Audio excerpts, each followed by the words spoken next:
Nicole Johnson never imagined that granting a prisoner's last wish would cost her everything, or ignite a love so forbidden it burned. Lee Hyun-jin, a devastatingly composed Korean CEO serving a death sentence with 90 days left, had one final request that would shatter every boundary between them. She was supposed to say no, maintain professional distance, never let herself feel the dangerous heat between a policewoman and a condemned man. But the moment this refined former executive looked at her through reinforced glass of cell 23, his dark eyes burning with desperate intensity as he whispered, "Please." Something inside her ignited. His last wish became her obsession. Their stolen moments became her addiction. Their connection became something neither could control. This was forbidden, impossible, career-ending. But as desire blurred into something deeper and more dangerous, Nicole realized his last wish had already captured more than her heart, and the powerful forces that put him on death row were now hunting the woman who dared to love him. If you're already hooked, hit subscribe now, because things are about to get dangerously intense. Nicole Johnson's hands trembled as she stood outside Captain Harris's office at Dallas State Prison, staring at the closed door like it might swallow her whole. 3 years she'd worked here, 3 years of perfect evaluations, 0 incidents, respect from every inmate and officer alike. And now, this, a mandatory meeting at 4:47 p.m. on a Friday, 15 minutes before her shift ended. She knocked twice. "Come in." His voice carried that edge she'd learned to recognize over the past 6 months, ever since she'd turned down his dinner invitation for the 3rd time. The door clicked shut behind her. Harris sat behind his massive oak desk, fingers steepled, eyes tracking her movement across the room like a predator watching prey. He was 48, silver at the temples, wearing the kind of expensive watch that had no place in corrections work. "Sit down, Nicole." She remained standing. "Sir, is this about the incident report from C Block? Because I followed protocol exactly. This isn't about C Block." He stood, walked around the desk, close enough that she could smell his cologne. Too close. "This is about your future here, about opportunities you've been refusing." Her stomach dropped.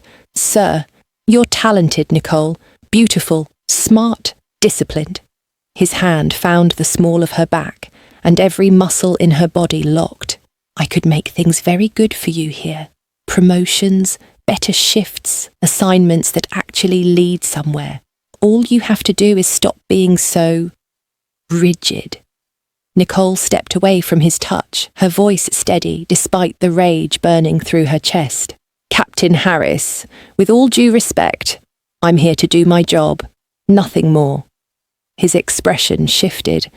The false warmth drained away, replaced by something cold and vindictive. "You should think very carefully about your career trajectory, Officer Johnson. This prison runs on relationships, cooperation, and right now, you're making things very difficult for yourself." "I understand, sir." She turned toward the door. "Nicole." His voice stopped her. "One more thing. You're being transferred.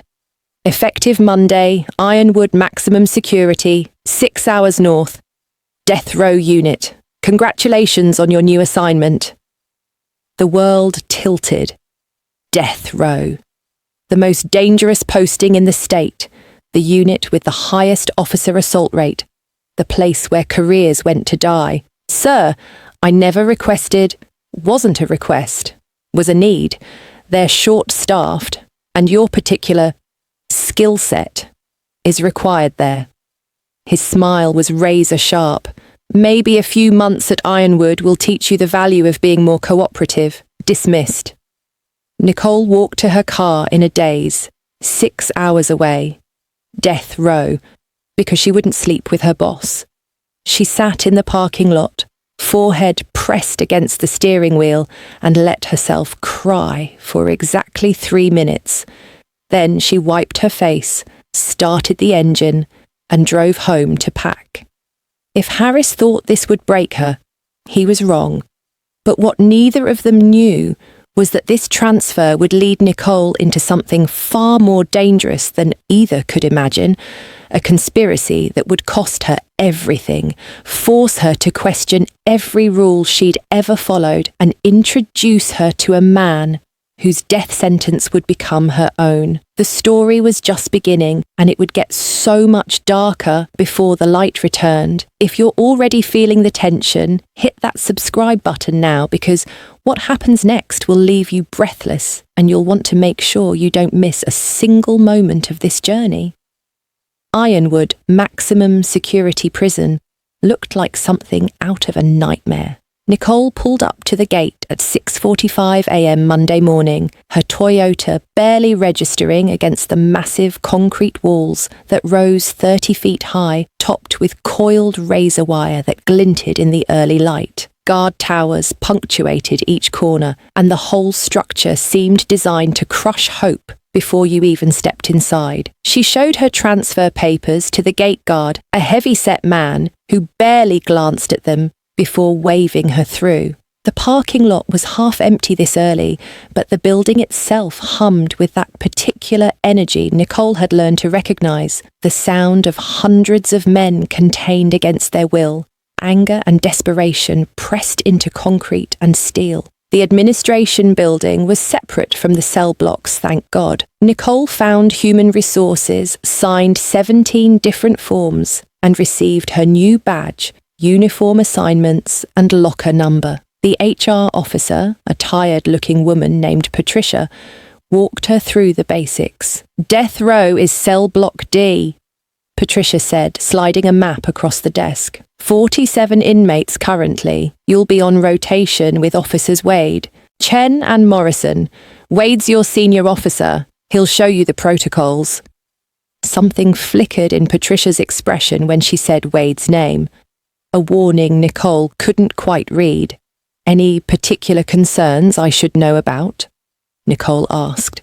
Patricia hesitated, then seemed to think better of whatever she was about to say. "Just keep your head down, follow the rules, and don't get too friendly with anyone, staff or inmates." 20 minutes later, Nicole was being escorted through 3 separate security checkpoints, each door clanging shut behind her with the finality of a coffin closing. The air grew heavier with each step deeper into the facility. By the time she reached cell block D, her mouth was dry, and her heart rate had kicked up despite her best efforts to stay calm. The door opened and Officer Marcus Wade looked up from the security desk. He was tall, broad-shouldered, probably late 30s, with dark eyes that scanned Nicole from head to toe in a way that made her skin crawl. His smile was slow, predatory. Well, fresh meat on death row. He stood, extending a hand. "Marcus Wade, you must be the transfer from Dallas." Nicole shook his hand briefly, professionally. "Officer Johnson, Nicole. He drew her name out like he was tasting it. "Pretty name for a pretty officer. We don't usually get women on death row. This is going to be interesting." "I'm here to do my job, Officer Wade." Sure. We all are." He grabbed a clipboard. "Come on. I'll give you the tour. And call me Marcus. We're going to be spending a lot of time together." Cell block D was a long corridor with 47 cells, each housing a single inmate awaiting execution. The cells were small, maybe 8 by 10 feet, with a metal bed frame, a toilet, and nothing else. No windows except the small slot in each door. The fluorescent lights overhead buzzed constantly, and the air smelled like disinfectant trying and failing to mask something darker underneath. "This is the row," Wade said as they walked. "These men are already dead. They just don't know it yet. Your job is to make sure they don't take anyone with them when they go." He paused outside cell 12. "See this one? Ramirez. Killed 3 people. Tried to strangle a guard last year. Don't ever turn your back on him. They continued down the corridor. Wade pointed out the dangerous ones, the quiet ones, the ones who'd given up. Nicole took mental notes, her training kicking in automatically, and then they reached cell 23. Wade's voice shifted, took on an edge, and this is our international guest, Lee Hyun-jin, Korean national, got himself convicted of murdering a federal prosecutor 5 years ago. Death by lethal injection, scheduled for execution in... He checked his watch theatrically. 90 days. Poor bastard. Nicole looked through the small window in the door. The man inside sat on his bunk, reading. He was young, mid-30s maybe, with dark hair, and an impossibly calm expression for someone on death row. He wore the standard orange jumpsuit, but somehow, on him, it looked almost dignified. There was something about the way he held himself, the set of his shoulders, that spoke of education and refinement. As if sensing her gaze, he looked up. Their eyes met through the reinforced glass. Nicole's breath caught. His eyes were dark, intelligent, and filled with something she couldn't quite name. Not anger or desperation like she'd expected. Something else. Resignation mixed with a flicker of hope so faint it might have been her imagination. The moment stretched. Beautiful, isn't he? Wade's voice broke the spell, laced with mockery. All the female nurses get all flustered when they have to do his medical checks. Too bad he's going to be dead in 3 months. He laughed. Come on, let's finish the tour. Nicole tore her gaze away and followed Wade, but she could feel Hyun-jin's eyes on her back. What she didn't know was that in those 3 seconds, something had shifted. Hyun-jin had been on death row for 5 years. In that time, hundreds of guards had walked past his cell. None of them had ever looked at him the way Nicole just had, like he was still human, like he still mattered. And that single look would set in motion a chain of events that would destroy them both before it saved them. But first, things had to get much, much worse. Nicole's first week at Ironwood was brutal. The work itself wasn't the problem. She'd handled difficult inmates before, knew how to maintain authority without escalating situations, could read body language and defuse tension before it exploded into violence. Death row was different, though. These men had nothing to lose, which made them either completely broken or incredibly dangerous. Sometimes both. No. The work she could handle. It was Officer Wade that made her skin crawl. He'd started small. Comments about her appearance during shift changes. Looking good today, Nicole. That uniform fits you real nice. Standing too close when reviewing the daily logs. Accidentally brushing against her when they passed in the narrow corridors. By Thursday, he'd escalated. You know, he said during their break, leaning against the vending machine while she tried to ignore him and eat her sandwich. Me and you could have some fun after shifts. I know a place not too far from here. Good steaks, strong drinks. What do you say? I don't date colleagues, Marcus. Nothing personal. His smile didn't reach his eyes. Everything's personal, sweetheart. You're going to learn that real quick here. Friday afternoon, he cornered her in the supply room while she was restocking her utility belt. His body blocked the door. You think you're too good for me? His voice had dropped, angry now. I've been at Ironwood for 12 years. I know every guard, every administrator, the warden himself. You're the new girl. You should be trying to make friends, not enemies. Nicole's hand moved to her pepper spray instinctively. Step back, Marcus. Or what? You gonna report me? He laughed, but there was menace in it. Go ahead. See how far that gets you. See what Warden Stone thinks about an uppity transfer causing problems in her first week. He stepped aside then, letting her pass, but his smile promised this wasn't over. That night, Nicole sat in her temporary apartment, a dingy 1-bedroom 20 minutes from the prison, and seriously considered quitting. Just walking away from corrections entirely, moving back to Houston, starting over in a different field.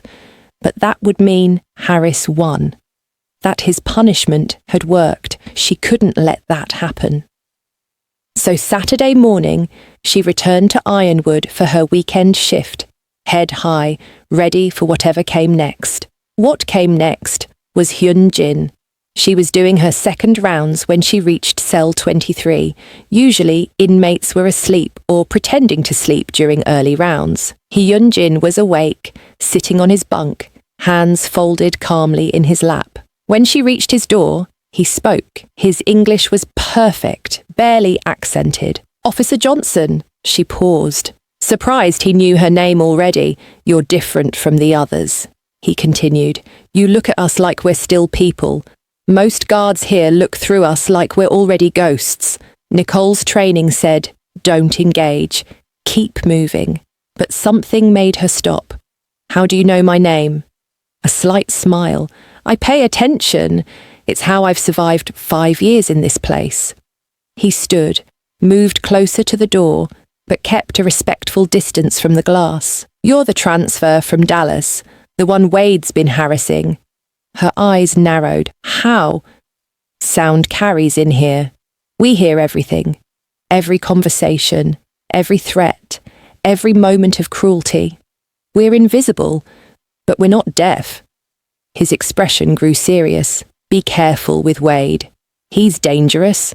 I can handle myself." "I'm sure you can. But this place..."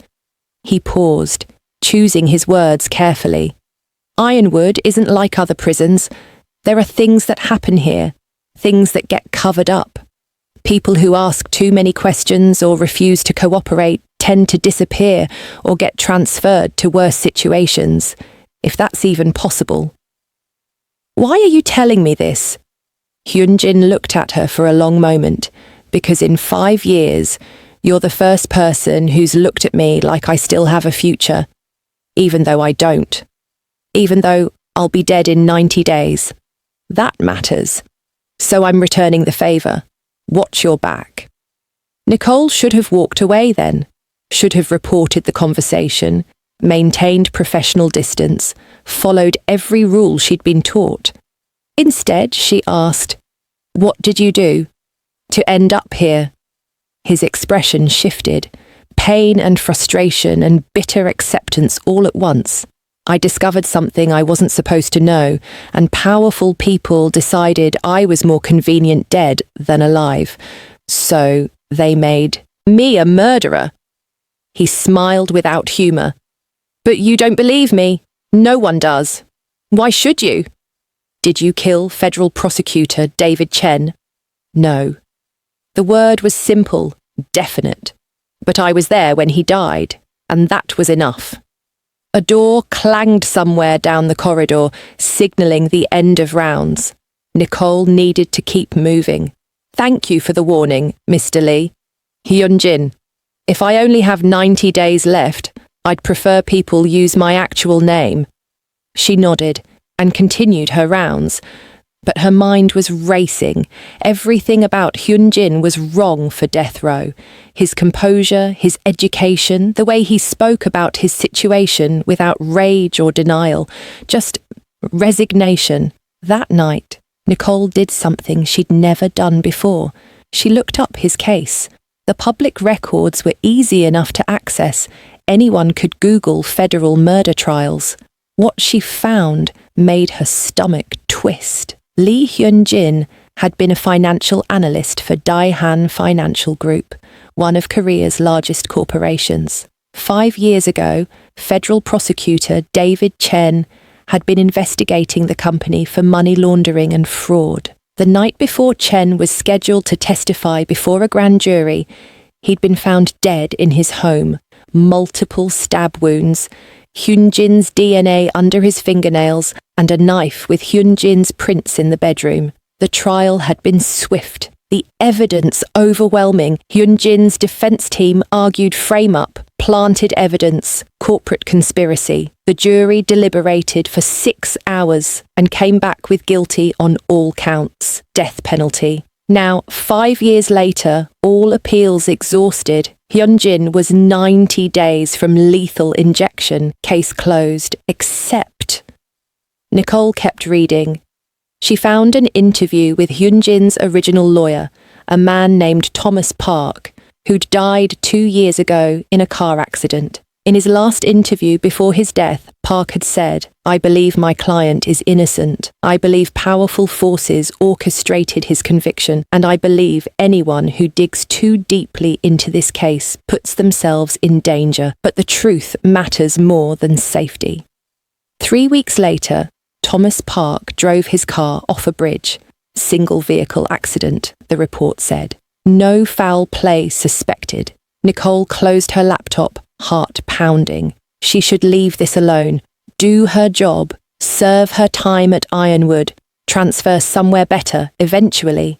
But that look in Hyunjin's eyes kept haunting her. If you're wondering what Nicole decides to do next, hit that like button and drop a comment telling us where you're watching from, because this decision is about to change everything. The note appeared on Tuesday. Nicole found it slipped under the door of her apartment when she got home from her shift at 11 p.m. A single piece of paper folded precisely. Her name written in neat handwriting across the front. Her heart rate kicked up as she picked it up. This couldn't be good. She unfolded it with shaking hands. Cell block D, midnight. I'll tell you everything. Come alone. H. Nicole stared at the note for a solid minute. This was insane. Meeting an inmate alone at midnight violated approximately 17 different regulations. If anyone found out, she'd be fired immediately, possibly prosecuted. And yet, I'll tell you everything. She looked at the clock. 11:14 p.m., 46 minutes to decide. Her training said no. Her instinct said danger. Her career said don't even think about it. But something else, something she couldn't quite name, said yes. At 11:47 p.m, Nicole left her apartment. She drove the 20 minutes back to Ironwood in silence. No radio, just the sound of her own breathing and the voice in her head screaming that this was the stupidest decision she'd ever made. She parked in the employee lot. The night shift guard at the gate barely glanced at her ID. Officers coming back for forgotten items or paperwork wasn't unusual. She signed in, clipped her badge to her belt, and walked through the security checkpoints like she had every right to be there. Her hands were steady. That was training, but her heart was hammering against her ribs. Cell block D at midnight was a different world. The overhead fluorescents were dimmed to half power. Most inmates were asleep, or pretending to be. The only sounds were occasional coughs, the shuffle of someone turning over on their bunk, the ever-present buzz of the lights. Nicole's boots echoed against the concrete floor as she walked down the corridor. Cell 23. Hyunjin was waiting. He stood near the door, hands visible, non-threatening. When he saw her, something in his expression shifted. Surprise mixed with relief, mixed with something that looked almost like hope. You came. His voice was barely above a whisper. I wasn't sure you would. Nicole stopped 3 feet from his door, far enough to react if this was a trap, close enough to hear him without raising their voices. I'm here. Talk. And this better be worth risking my entire career. It is. I promise. He took a breath. 5 years ago, I was a senior financial analyst at Daehan Financial Group in Seoul. I was good at my job, too good. I started noticing irregularities in our American operations, money moving through shell companies, transactions that didn't match our legitimate business, amounts that were too large and too frequent to be normal. Nicole listened, saying nothing. I spent 6 months building a case internally, documents, transaction records, communication logs. I reported it to senior management. They thanked me for my diligence and said they'd investigate. His expression darkened. 2 weeks later, I was approached by the CEO's brother-in-law. He offered me $2 million to forget what I'd seen. When I refused, he offered $5 million. When I refused again, he told me I was making a mistake. And you went to the authorities? I tried to. I contacted federal prosecutor David Chen. He was already investigating Daehan for other charges. I told him I had evidence that would make his case. We arranged to meet at his home. He didn't want me coming to his office, thought it was safer that way. Hyunjin's voice grew rough. I arrived at 8 p.m. The door was unlocked. I found him in his bedroom, already dead. I checked for a pulse, got blood on my hands, my clothes. I called 911, and 5 minutes later, the police arrived and arrested me. Your DNA under his fingernails, your fingerprints on the knife, planted, all of it. He moved closer to the small window in his door, and in the dim light, Nicole could see the desperation in his eyes. I never touched that knife. I never fought with Chen. But somehow my DNA was under his nails, my prints were on the murder weapon, and security footage from the street showed me arriving 30 minutes before the actual time I got there. Edited footage. But the jury believed it. You're saying a major Korean corporation framed you for murder to cover up financial crimes. I'm saying powerful people decided I was more convenient in prison than in a courtroom, and everyone who might have helped me, my lawyer, a journalist who started investigating, a former Daehan employee who could corroborate my story, they all ended up dead or scared into silence. Nicole's mind raced. This is, if what you're saying is true, it is true, and I can prove it. Hyunjin pulled something from under his shirt, a small piece of paper folded tight. He slid it through the small slot at the bottom of his door, the one used for food trays. Nicole picked it up carefully, unfolded it. A name, a phone number, an address in Dallas, Park Min-soo. Hyunjin said quietly. She was my colleague at Daehan. We were close. Before all this happened, I sent her copies of everything, all my evidence, all my documentation. She's been trying for 5 years to get someone to listen, but she's just one person with no resources and no power against a corporation worth billions. Why are you telling me this? Why now? Because in 90 days, I'll be dead. His voice cracked slightly, the first real emotion she'd heard from him. And once I'm executed, the truth dies with me. Daehan wins. The people who murdered David Chen walk free, and everyone who's tried to expose them ends up silenced. He pressed his palm against the glass. You're different, Officer Johnson. You still believe in justice. I can see it in the way you carry yourself, the way you treat inmates like human beings. So I'm asking, no, I'm begging, call Min-soo. Look at the evidence, and if you believe me, help me prove my innocence before it's too late. Nicole stared at the paper in her hand. This was insane. This was dangerous. This could cost her everything. Please. Hyunjin's voice was raw. I'm not asking you to break me out. I'm not asking you to do anything illegal. Just look at the evidence. Verify what I'm saying, and if I'm lying, if I'm making this all up, walk away. But if I'm telling the truth... He stopped, composing himself. If I'm telling the truth, then an innocent man is about to be executed, and the real killers are going to get away with it. Can you live with that? The question hung in the air between them. Nicole folded the paper carefully, slipped it into her pocket. I'll call her. That's all I'm promising. The relief that washed over Hyunjin's face was almost painful to watch. Thank you. Thank you. That's all I'm asking. If this is a setup, if you're playing me, I'm not. I swear on everything I have left, which isn't much. I'm not playing you. I'm just trying to survive. Nicole nodded once, turned to leave. Officer Johnson? She stopped, looked back. Be careful.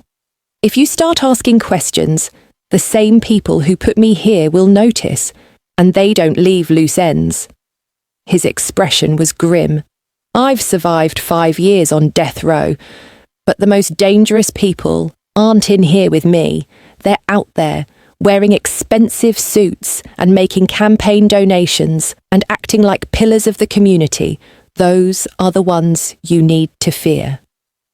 Nicole left cell block D at 12:34 a.m., signed out at the gate, drove home in silence. She sat in her car outside her apartment for 20 minutes, staring at the paper in her hand. Then she pulled out her phone and dialed. The number rang 4 times before a female voice answered, thick with sleep and caution. "Who is this?" "My name is Nicole Johnson. I'm a correctional officer at Ironwood Maximum Security. I need to talk to you about Lee Hyun-jin." Silence on the other end. Then, "Are you alone?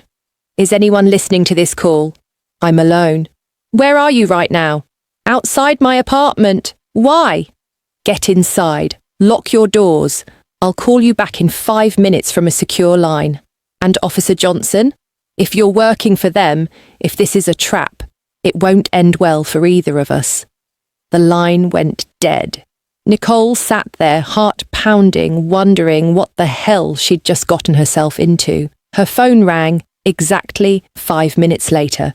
"There's a diner called Rosie's on Highway 287, 40 minutes from Ironwood," Min-soo's voice said without preamble.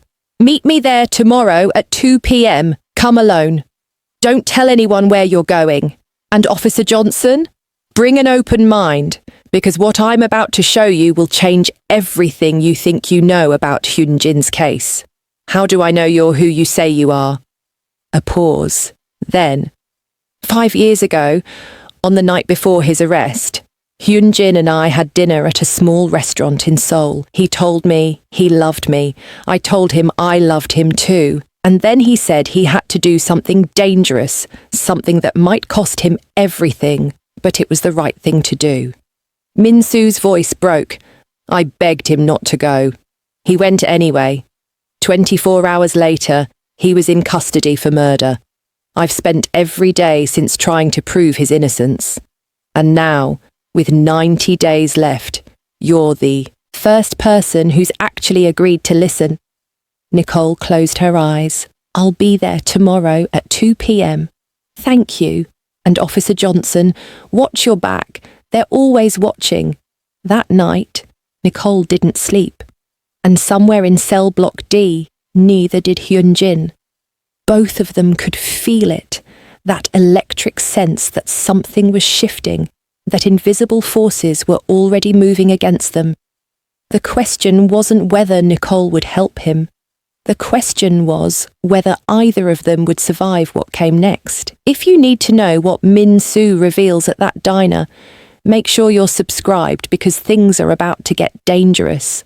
Rosie's diner looked like it hadn't been updated since 1987, which was probably accurate. Cracked red vinyl booths, a counter with spinning stools and a jukebox in the corner that may or may not still work. Nicole arrived at 1:55 p.m., scanned the mostly empty restaurant, and spotted her immediately. Park Min-soo sat in the back corner booth, facing the door. Late 20s, delicate features, dark hair pulled into a ponytail, wearing jeans and an oversized sweater that made her look younger than she probably was. Her eyes tracked Nicole's approach with the wariness of someone who'd learned not to trust easily. Nicole slid into the booth across from her. "Min-soo?" "Officer Johnson." Not a question. Min-soo's English carried a stronger accent than Hyun-jin's, but it was clear and precise. "Thank you for coming. I wasn't sure you would." "I wasn't sure I would either." Nicole flagged down the waitress, ordered coffee, waited until they were alone again. "So, prove it. Prove he's innocent." Min-soo reached down and pulled a worn leather messenger bag onto the table. From it, she extracted a tablet and a thick manila folder. 5 years ago, Hyun-jin sent me everything he'd compiled on Daehan Financial. Transaction records, internal emails, communication logs, everything. He sent it the day before he went to meet Prosecutor Chen. He told me if anything happened to him, to keep it safe and find someone who could use it. She opened the folder and spread documents across the table. Bank statements, wire transfer records, corporate communications. Nicole picked up one document, an internal email chain discussing handling the analyst problem. This email, Min-soo said, pointing, is from Park Ji-won, the CEO's brother-in-law, to senior management. It's dated 3 days before David Chen was murdered. He's discussing permanent solutions to investigative threats. Hyunjin's name appears 17 times. Nicole read carefully. The language was coded, but the implication was clear. They were planning something. This doesn't prove he was framed for murder. No, but this does. Min-soo pulled up a video file on her tablet. This is security footage from the street outside David Chen's house on the night of the murder. The footage shown at trial showed Hyunjin arriving at 7:32 p.m. But this is the raw, unedited footage from the same camera. She hit play. The timestamp read 8:03 p.m. A car pulled up. Hyunjin's car. He got out, walked to the front door, knocked. No answer. He tried the handle, found it unlocked, went inside. At 8:08 p.m, he came running out, phone to his ear, calling 911 presumably. At 8:13 p.m, police arrived and arrested him. The trial footage, Min-soo said quietly, showed him arriving at 7:32 p.m, 31 minutes earlier than he actually arrived. The edited version made it look like he had time to commit the murder. The real footage shows he arrived after Chen was already dead. Nicole's hands tightened on her coffee cup. Where did you get this? A contact who works in the Seoul Police Department. Someone who knew something was wrong with the case. He pulled the original files and gave them to me anonymously. Min-soo's expression was grim. He was killed in a car accident 6 months later. Single vehicle crash, exactly like Hyunjin's lawyer. Jesus. There's more. Min-soo pulled out another document. This is David Chen's autopsy report. The real one, not the one entered into evidence. Time of death was between 7 and 7:30 p.m. Hyunjin arrived at 8:03 p.m. He couldn't have killed Chen, but the autopsy report at trial had been altered to show time of death between 7:30 and 8:30 p.m, making it possible for Hyunjin to be the killer. Nicole felt sick. How is this possible? How does an entire police department, an entire prosecution team, all collaborate to frame one person? Money, power, fear. Min-soo leaned forward. Daehan Financial Group is worth $30 billion. They have politicians in their pocket, police chiefs, judges. When they want something to disappear, it disappears. When they want someone silenced, they're silenced. Hyunjin tried to expose them, and they destroyed him for it. But why death row? Why not just disappear him? Because a public trial, a conviction, makes it look legitimate, makes it look like justice. If Hyunjin just vanished, people might ask questions. This way, the world thinks he's a murderer. When he's executed in... She checked her watch. 87 days. No one will mourn him. Case closed. Nicole spread the documents across the table again, looking at them with fresh eyes. If this was real, and it looked terrifyingly real, then Hyunjin was telling the truth. Why now? Nicole asked. Why hasn't anyone done anything with this evidence before? I've tried. For 5 years I've tried. Min-soo's voice cracked. I went to lawyers. They wouldn't touch it. I went to journalists. Stories got killed before publication. I went to the FBI. My complaints disappeared into a black hole. Every door I knocked on got slammed in my face. Daehan's reach is too long, their power too great. I'm just one person, Officer Johnson. I don't have resources or connections or protection. I have documents that could free an innocent man. but no one will listen to me. But you think I can change that? You're inside Ironwood. You have access to Hyunjin. You're law enforcement. People will listen to you in ways they won't listen to me. Min-soo's eyes were desperate. I'm not asking you to break the law. I'm asking you to help me find someone who can, someone with power, someone incorruptible, someone who can take this evidence and actually do something with it before it's too late. Nicole was quiet for a long time, mind racing. Everything Min-soo showed her looked legitimate. The documents were detailed, specific, verifiable. The video footage was damning. The autopsy discrepancy was impossible to explain away. Either this was an incredibly elaborate hoax, or Lee Hyun-jin was an innocent man on death row, and if he was innocent... I need to think about this, Nicole said finally. We don't have time to think. Min-soo grabbed her hand across the table. 87 days. That's how long Hyunjin has left. The appeals are exhausted. The execution date is set. If we don't act now... I said I need to think. Nicole pulled her hand back, not unkindly. I could lose everything. My job, my career, possibly my freedom if I'm wrong about this. I need 24 hours to process. Min-soo's shoulders sagged, but she nodded. I understand. Take my number. Call me when you decide. But please, Officer Johnson, don't take too long. That clock is ticking, and when it runs out, an innocent man dies, and the real killers walk free. Nicole left the diner with copies of everything Min-soo had shown her, her mind spinning. She drove back toward Ironwood in a daze, documents sitting in a folder on her passenger seat like evidence of some terrible crime she'd witnessed, which, in a way, they were. She was 10 minutes from the prison when her phone rang. Unknown number. Against her better judgment, she answered. Hello? Officer Johnson. The voice was male, older, cultured. We need to talk about the questions you've been asking. Her blood ran cold. Who is this?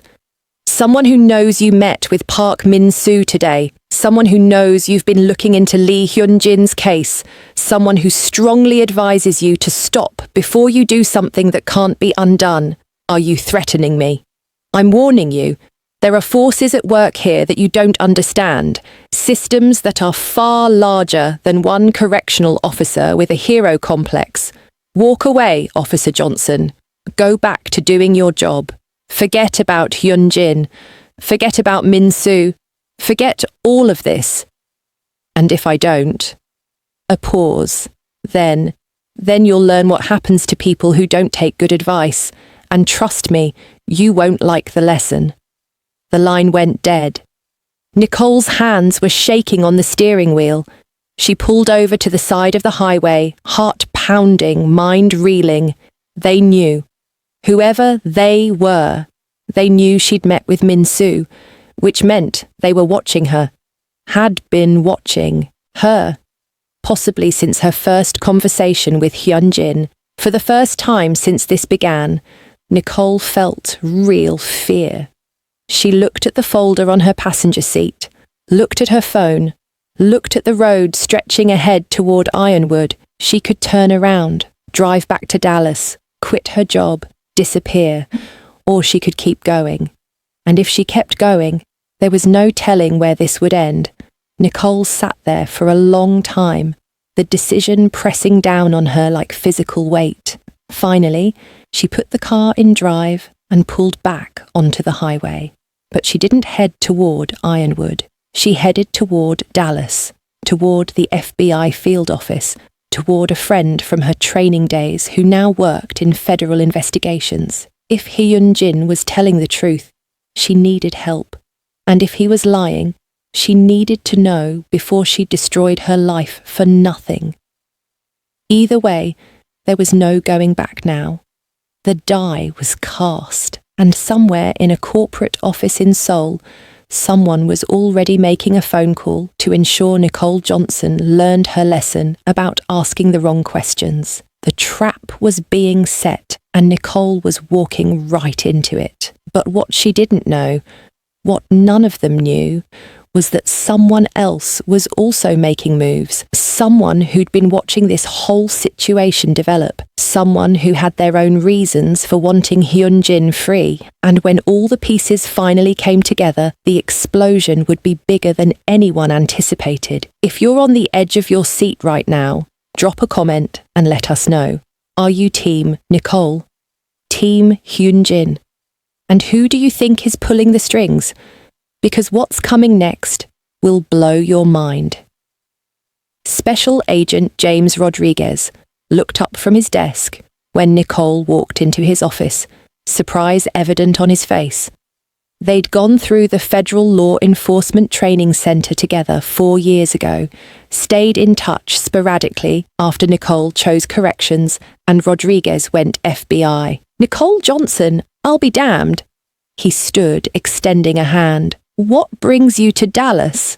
Nicole closed his office door. I need your help, and I need you to keep this completely confidential. His expression shifted, professional now. Sit down, talk. For the next hour, Nicole laid it all out. Her transfer to Ironwood, meeting Hyunjin, the midnight conversation, Min Soo and her evidence, the threatening phone call. She spread the documents across Rodriguez's desk, pulled up the video footage on her phone, explained every detail. Rodriguez listened without interrupting, his face growing more serious with each revelation. When she finished, he sat back in his chair, exhaling slowly. Jesus, Nicole, do you realize what you're involved in here? An innocent man on death row. A conspiracy involving international corporations, murdered federal prosecutors, falsified evidence, and what appears to be systemic corruption spanning 2 countries. He picked up one of the documents, studied it carefully. If even half of this is real, it's the biggest case I've seen in 10 years with the Bureau. So, you'll help? Rodriguez was quiet for a moment. I need to verify all of this.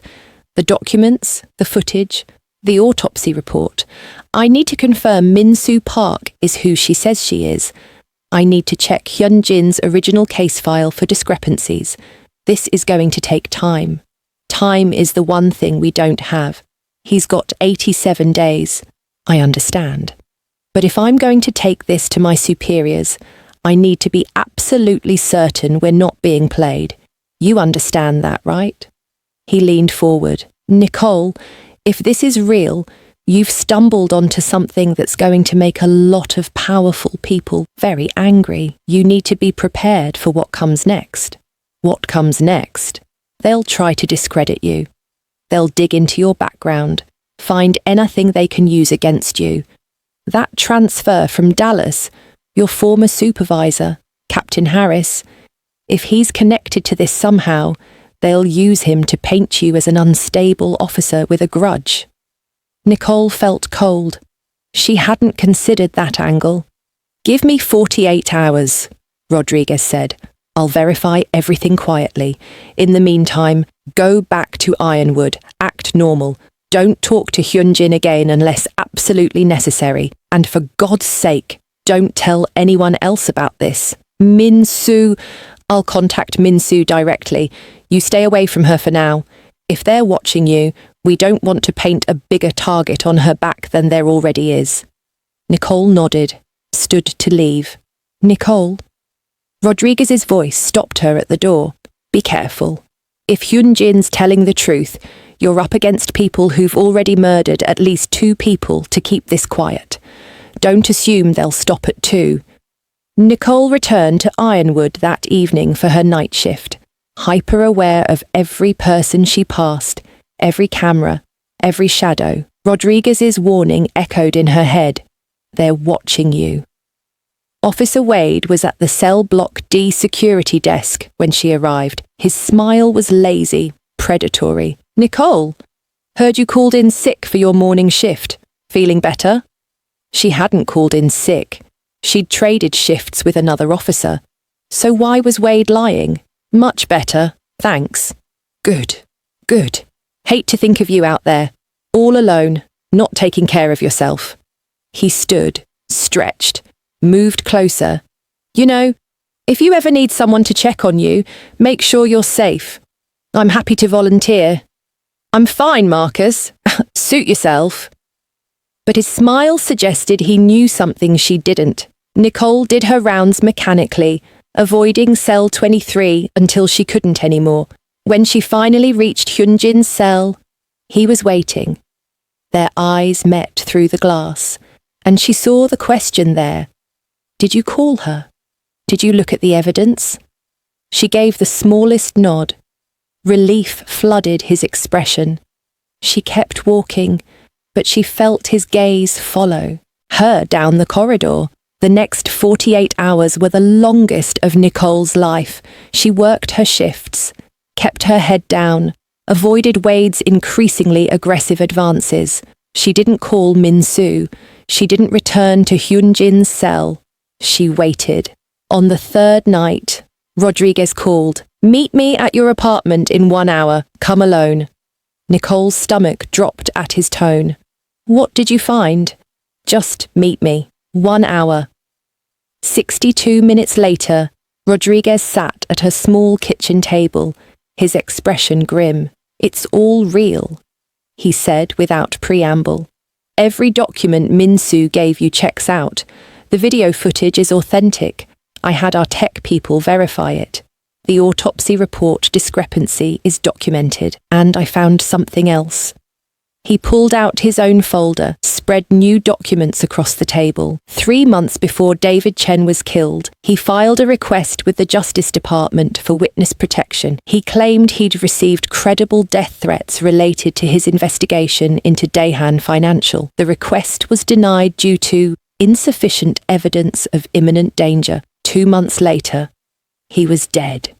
Nicole felt sick. Someone knew Chen was in danger and did nothing. Worse, I looked into who reviewed and denied that protection request. Rodriguez pointed to a signature at the bottom of a form. Assistant Director Marcus Wade, FBI Dallas Field Office. Nicole's blood ran cold. Marcus Wade? Any relation to Officer Marcus Wade at Ironwood? His brother. Officer Wade mentioned it once, bragging about his brother at the FBI. Rodriguez and Nicole looked at each other as the implications sank in. "They're connected," Nicole whispered. "Ironwood, the FBI, all of it. Jesus Christ, how deep does this go?" "I don't know yet, but Nicole, you need to understand something. If the corruption extends into the FBI, if Marcus Wade's brother was part of the cover-up, then reporting this through normal channels won't work. They'll bury it. Or bury us. Then what do? We go above the Bureau, Justice Department, Inspector General's office, maybe even congressional oversight. But we need to be smart about this. We need more evidence, more proof. Nicole's phone buzzed. Text from an unknown number. "We know you talked to the FBI. Last warning. Walk away or face the consequences." She showed Rodriguez, her hand shaking. He swore under his breath. "They've got surveillance on you. Probably have had it since your first conversation with Hyunjin. Your phone, your car, maybe even your apartment. Then what do? I can't just..." Another text. "Check your employment email, now." Nicole opened her laptop with trembling hands, logged into her Ironwood account. One new email from Warden Michael Stone. "Officer Johnson, effective immediately, you are being placed on administrative leave pending investigation into misconduct allegations. You are not to enter Ironwood facilities or have contact with any inmates. A formal hearing will be scheduled within 7 days. Failure to comply will result in immediate termination and possible criminal charges." "They're coming after me," Nicole said, her voice barely above a whisper. "They're going to destroy my career." "They're trying to isolate you." Rodriguez was already on his phone, texting someone. "Get you away from Hyunjin, discredit you before you can do anything with the evidence. Classic intimidation tactic." "What do? You fight back. We go public. Contact every journalist, Every media outlet, every oversight organization we can find. We flood the zone with this story before they can bury it. And if that doesn't work..." Rodriguez met her eyes. "Then we pray Hyun-jin survives the next 85 days. Because if they're willing to frame him for murder, falsify evidence, and corrupt multiple law enforcement agencies, they won't hesitate to arrange an accident in prison to silence him permanently." Nicole's phone rang. "Min-soo, Officer Johnson, you need to come to Dallas right now. Something's happened. Something terrible." "What? Min-soo, what?" "Someone broke into my apartment. They took everything. All the original documents, my computer, everything. All I have left are the copies I gave you." Her voice was panicked, and there was a note. It said... She broke off, sobbing. "It said I'm next if I don't disappear. They know where I live. They know where I work. Officer Johnson, I'm terrified." Rodriguez grabbed the phone. "Ms. Park, this is FBI Special Agent James Rodriguez. I need you to listen very carefully. Pack a bag right now. Essential items only. Go to a public place, a mall, a police station, somewhere with cameras and people. I'm sending agents to pick you up. Do not go home. Do not contact anyone else. Do you understand?" "Yes, yes. Okay. We're going to protect you. But you need to move now."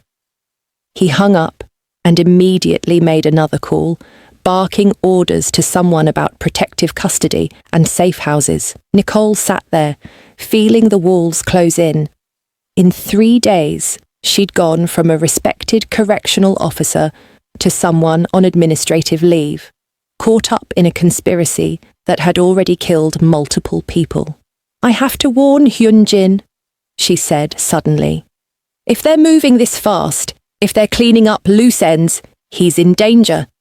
You can't. You're on administrative leave. You can't enter the prison." Then he dies.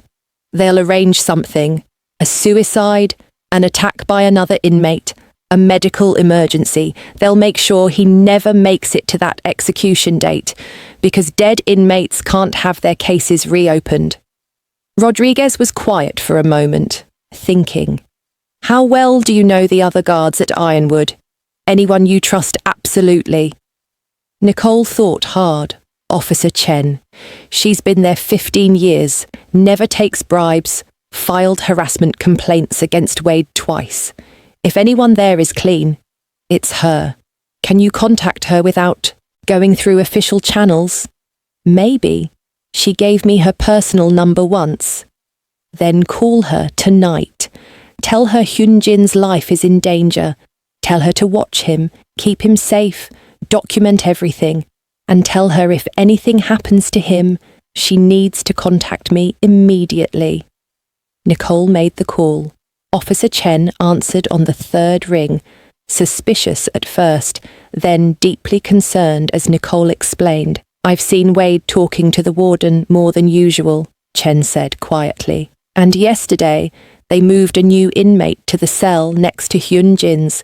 Guy's got a reputation for violence, killed his last cellmate at another facility. Doesn't make sense putting him on death row unless they're setting something up," Nicole finished. "I'll watch him, both of them. And Nicole, be careful. I don't know what's going on, but it's big, bigger than Ironwood." That night, Nicole couldn't sleep. She lay in bed staring at the ceiling, her mind running through scenarios. In 85 days, Hyun-jin would be executed for a crime he didn't commit, unless Nicole could prove his innocence first, which meant going up against people who'd already demonstrated they'd kill to protect their secrets, people who had resources, power, and apparently no conscience. And all Nicole had was a few documents, a FBI agent who believed her, and a determination that this innocent man would not die on her watch. It wasn't much, but it would have to be enough.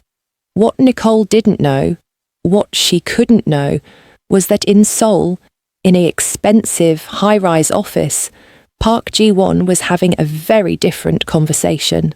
The Johnson woman is more trouble than anticipated, he said into his encrypted phone. She needs to be handled permanently. That will draw attention. The voice on the other end replied, especially with the FBI already involved. Then make it look like an accident. Make it look like she's unstable, dangerous. Frame her for something that discredits her completely. Ji-won smiled coldly. After all, we've done it before. We're quite good at it. And Lee Hyun-jin, he dies. Not on his execution date. Too expected. Arrange something sooner. A suicide attempt that succeeds. Or perhaps he attacks a guard and is shot. I don't care how, just make it happen within the week. Understood. Ji-won hung up and turned to look out his office window at the Seoul skyline. 5 years he'd been cleaning up this mess. 5 years of payoffs, threats, and strategic eliminations. He wasn't about to let one idealistic correctional officer undo everything now. The pieces were moving. The trap was set. And someone was going to die. The only question was whether it would be Hyun-jin or Nicole, or possibly both. 3 days later, at 2:17 a.m., Nicole's phone exploded with calls. Officer Chen, hysterical. Nicole, get here now. It's Hyun-jin. Someone tried to kill him. Nicole was in her car within 5 minutes, breaking every speed limit. On the highway to Ironwood, she knew showing up violated her administrative leave, knew it could cost her everything. She didn't care. 42 minutes later, she badged through the gate.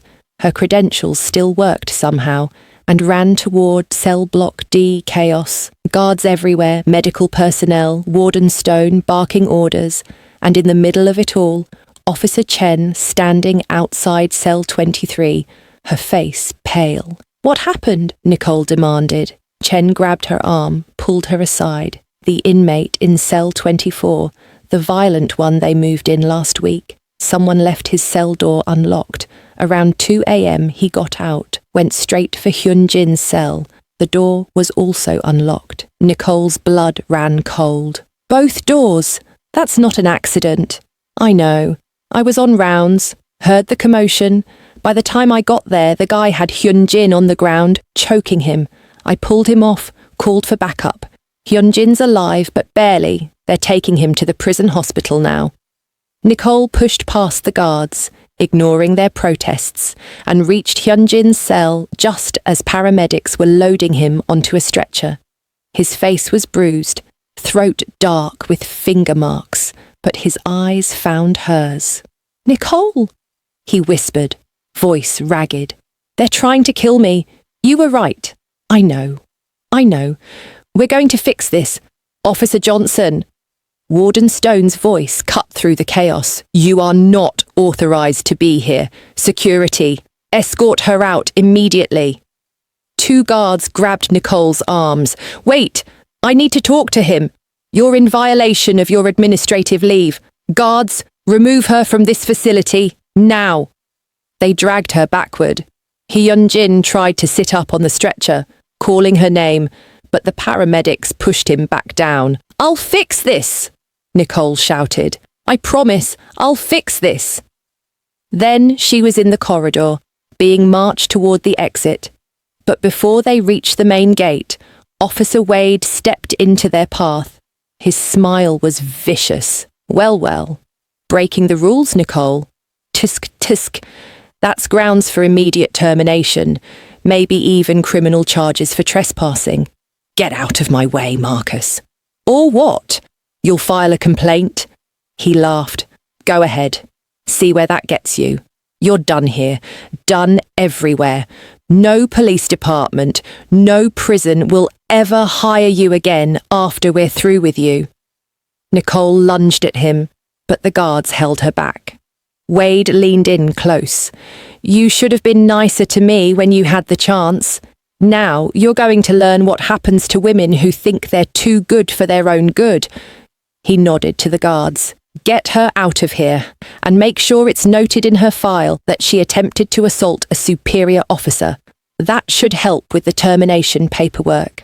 They threw Nicole out at the main gate, literally threw her, so she stumbled and fell to the pavement.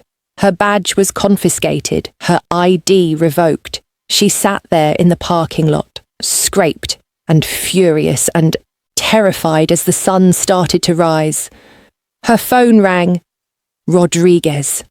"Nicole, where are you?" "Outside Ironwood. They threw me out. Someone tried to kill Hyunjin tonight and I know. I've got people inside feeding me information. Listen to me very carefully. They're coming after you hard now. Warden Stone is filing charges against you for trespassing, assault, and obstruction. And there's something else." Nicole felt the bottom drop out of her world. What? Someone leaked a story to the press. It's all over the news this morning. Disgraced correctional officer obsessed with death row inmate. They're painting you as unstable, claiming you had an inappropriate relationship with Hyunjin, saying you tried to help him escape. That's insane. None of that is true. I know. But they're good at this. They've fabricated evidence, emails supposedly from you to Hyunjin, phone records showing unauthorized calls, even a statement from Captain Harris claiming you were fired from Dallas for similar behavior. Nicole couldn't breathe. They're destroying me. They're trying to. But here's the thing. They're moving too fast, making mistakes. I've got a team analysing everything, and the fabrication is sloppy. We can prove it's fake. We can prove this is all part of the cover-up. But Nicole, he paused, you need to disappear for a few days. Go somewhere they can't find you while we build the case. Because if you stay visible, they might move from destroying your reputation to something more permanent. I can't run. I can't abandon Hyunjin. He's alive. Officer Chen is watching him. I've got agents on standby. But you can't help him if you're dead. Please, Nicole. Trust me. Give me 1 week. 7 days. That's all I need to take this to the Justice Department, to Congress, to every oversight body that exists. But I need you alive to testify. Nicole sat there in her car, watching the sunrise paint the sky pink and gold, and felt everything she'd worked for crumbling around her. She'd tried to do the right thing, and it had cost her everything. But Hyunjin was still alive, and as long as he was alive, there was still hope. "Okay," she whispered. "Tell me where to go."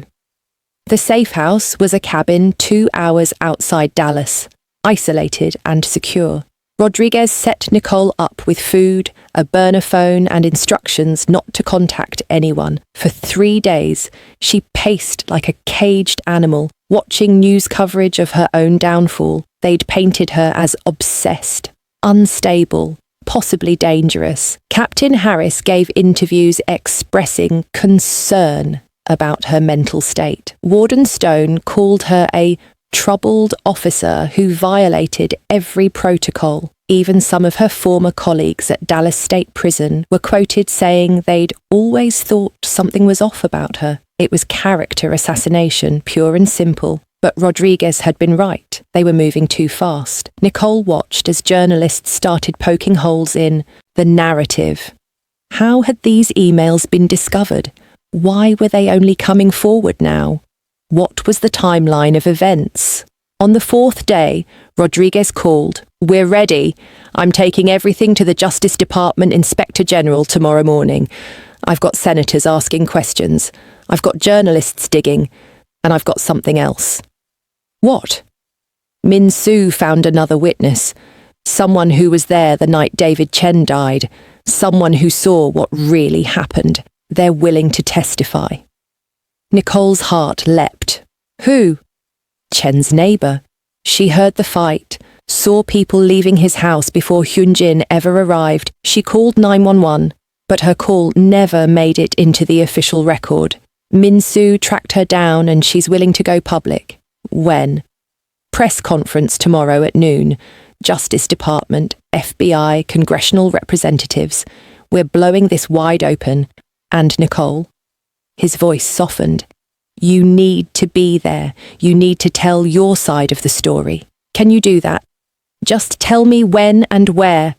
The press conference was held in a federal building in downtown Dallas, packed with journalists and cameras and officials in expensive suits. Nicole stood at the podium, hands shaking, and told the truth. All of it. The frame-up, the conspiracy, the attempts on Hyunjin's life, the corruption at Ironwood, the connections to Daehan Financial, everything. When she finished, reporters exploded with questions, but Rodriguez stepped in. We'll be releasing a full report with evidence later today. For now, I'll say this. Lee Hyun-jin's execution has been stayed pending a full investigation. Federal agents have taken him into protective custody. Warden Michael Stone and Officer Marcus Wade have been placed on administrative leave, and we are pursuing criminal charges against multiple individuals involved in this conspiracy. The room erupted. Nicole stood there, barely hearing it, one thought consuming her. Hyun-jin was safe. For now. The investigation took 6 weeks. 6 weeks of testimony, evidence review, and growing media coverage. The story became national news. The wrongfully convicted man, the brave correctional officer, the international conspiracy. Daehan Financial Group's stock plummeted. Park Ji-won and 3 other executives were arrested in Seoul. Captain Harris was charged with obstruction of justice. Warden Stone and Officer Wade faced federal corruption charges, and on day 43, a judge overturned Lee Hyun-jin's conviction. He was a free man. Nicole was there when he walked out of the courthouse, blinking in the sunlight like he'd forgotten what it looked like. He'd lost weight. His face was gaunt, but his eyes found hers in the crowd, and everything else disappeared. He walked toward her slowly, like he couldn't believe she was real. When he reached her, he stopped, uncertain. You saved my life, he said quietly. You asked me to believe in justice. I just followed through. Hyun-jin smiled, really smiled, for the first time since she'd met him. Thank you, for not giving up, for risking everything, for... Nicole kissed him, right there, in front of the cameras and the reporters and the entire world. She kissed him like she'd been wanting to since that night at midnight in cell block D, and he kissed her back like a man who'd been given a second chance at life. When they finally broke apart, both breathless, Hyun-jin pressed his forehead to hers. What happens now? He whispered. Now we figure out what normal looks like. I don't think I remember normal. Then we'll learn together. 6 months later, Nicole stood in front of a congressional committee testifying about prison corruption and wrongful convictions. Her testimony led to reforms, investigations, and accountability. She didn't go back to corrections work. Instead, she joined Rodriguez at the FBI, specializing in investigating judicial misconduct. Hyun-jin stayed in Dallas. He couldn't return to Korea. Not yet. Not with the trials ongoing, but he found work with a financial ethics organization helping expose corporate corruption. And every evening, when Nicole came home to the apartment they'd found together, he was there, cooking dinner or reading or just existing in a space where no one was trying to kill him. They didn't rush into anything. Both of them had been through too much to move fast, but slowly, carefully, they built something. Trust, partnership, love. Min-soo visited often. She'd become close with both of them, the 3 of them bound together by what they'd survived. Officer Chen sent updates from Ironwood, now under new management, where real reforms were being implemented. Rodriguez became Nicole's partner at the FBI, still saving each other's backs regularly. And on a cool October evening, almost exactly 1 year after Hyun-jin's release, Nicole and Hyun-jin sat on the balcony of their apartment, watching the Dallas skyline light up. Do you ever regret it? Hyun-jin asked quietly. Everything you gave up, everything you went through. Nicole thought about it, about her old life at Dallas State Prison, the career she'd built, the rules she'd always followed. No, she said finally. I spent 3 years following rules without questioning them, following orders without thinking about whether they were right. You taught me that justice isn't about following protocol, it's about following truth, even when it costs everything. Hyunjin took her hand. You taught me that some people still care about truth, that not everyone can be bought or intimidated. That hope still exists, even in the darkest places. They sat in comfortable silence for a while. Then Hyunjin reached into his pocket and pulled out a small box. Nicole's breath caught. I know it's fast, he said. I know we're still figuring things out, but I spent 5 years on death row thinking I'd never have a future, never have a life, never have... He opened the box, revealing a simple diamond ring. Never have someone who'd risk everything to prove I mattered. So I'm asking, even though it's crazy, even though we met in the worst possible circumstances, Nicole Johnson, will you marry me?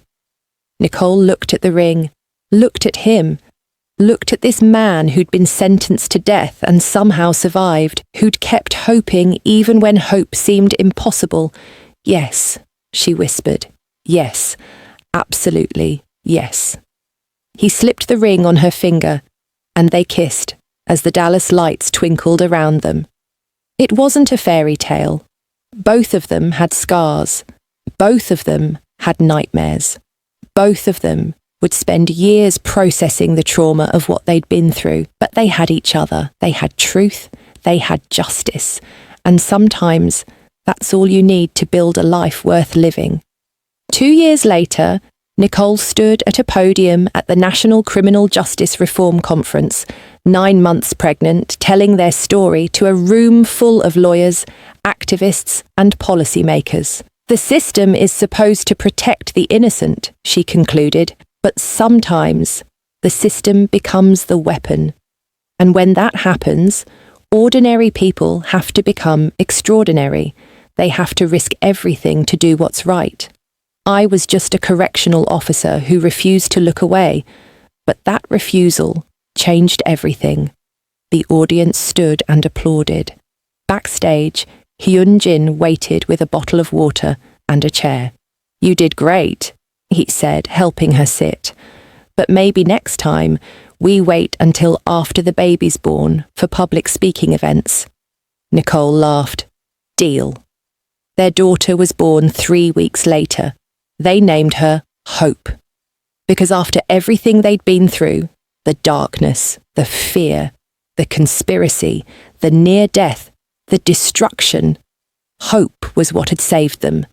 Hope that justice still mattered, hope that truth still won, hope that 2 people who met in the worst possible circumstances could build something beautiful together. And as Nicole held their newborn daughter, with Hyunjin's arm around her shoulders, she knew one thing for certain. She'd do it all again, every risk, every sacrifice, every terrifying moment. Because some things are worth fighting for, some people are worth saving. And sometimes the wrong number, the wrong transfer, the wrong circumstances lead you to exactly the right place. This is Nicole and Hyunjin's story, a story of courage, conspiracy, and a love that survived death row. If their journey moved you, if you believe in fighting for truth, even when it costs everything, hit that like button and subscribe to this channel for more powerful stories about ordinary people doing extraordinary things. Drop a comment telling us where you're watching from and what moment in their story touched you most. Share this video with someone who needs to remember that justice still matters, that one person can make a difference, and that love can bloom even in the darkest places. Thank you for being part of their journey. Thank you for believing with us that hope always wins in the end. Until next time, keep fighting for what's right. Keep believing in truth and keep hoping, even when hope seems impossible. Because as Nicole and Hyunjin proved, miracles do happen. Sometimes you just have to be brave enough to fight for them.